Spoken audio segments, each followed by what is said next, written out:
The way In Flames started, Jesus Christ, it's a long story. We, Jesper and I played together in a band called Ceremonial some time ago, in early 90s, and Jesper couldn't do the riffs that he wanted in the band, basically for the main writers of the band.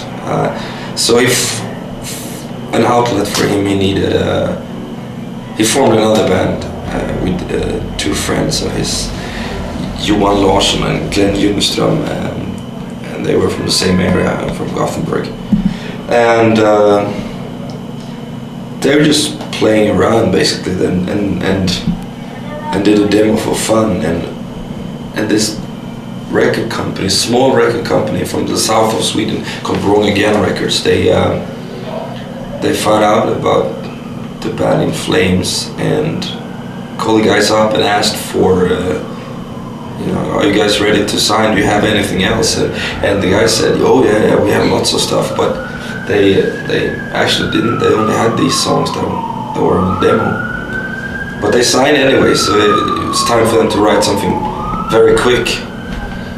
And they asked a couple of guys in Gothenburg to help them out, session members.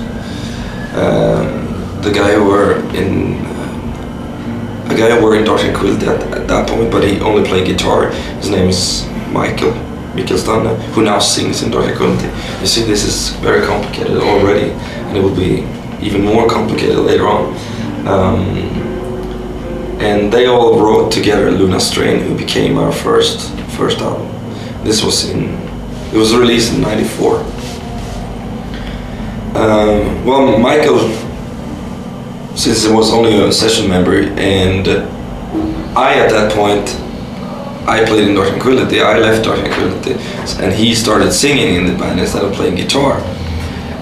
So he couldn't do the following EP that was planned to do Subterranean.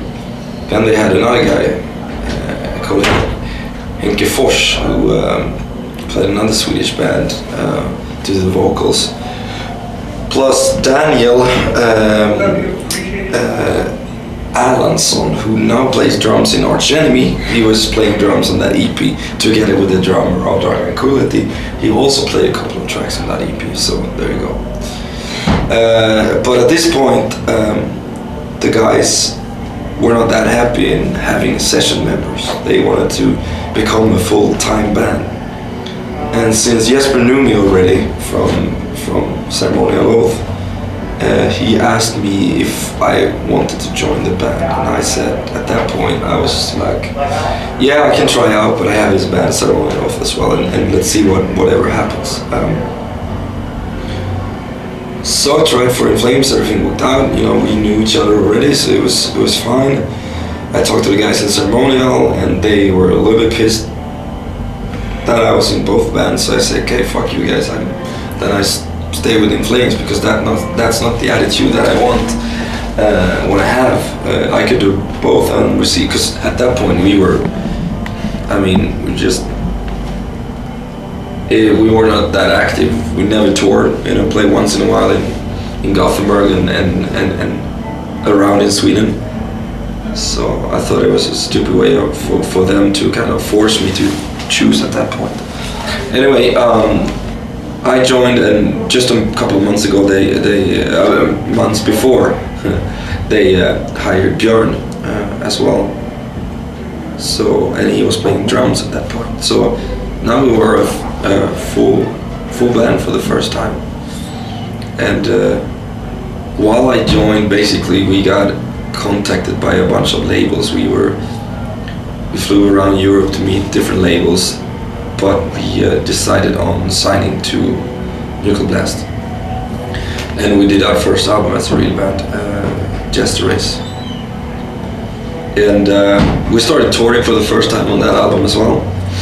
And also, Johan and Glenn got really tired after a while. They want to pursue some stuff at home. Johan found a girl. A lot of girls kill bands. But so he left. He put the bass on the shelf and left to the US actually, and we were stuck without a bass player. And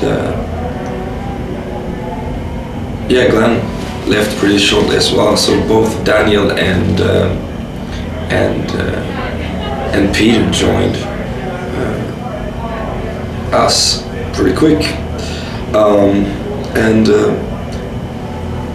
we released together. We released Colony, and we've been a tight band since then, and we're still here today, even though we miss our original guitar players today on tonight's show, because one guy he just became a father, so he's home with his girlfriend, and Jesper, he's doing something else. He's home taking care of himself. But apart from that, we are a happy band at this point. They're short story, but that was great. How did you fit that? That was impressive. How many bands did you guys? So you had Dark Tranquility. You said that right? Yeah. How many different bands are connected up? There's more. I mean, Arch Enemy, Dark Tranquility, Ceremony of Oath. There are a bunch of bands, like back and forth. Yeah. Sweden is such a small country.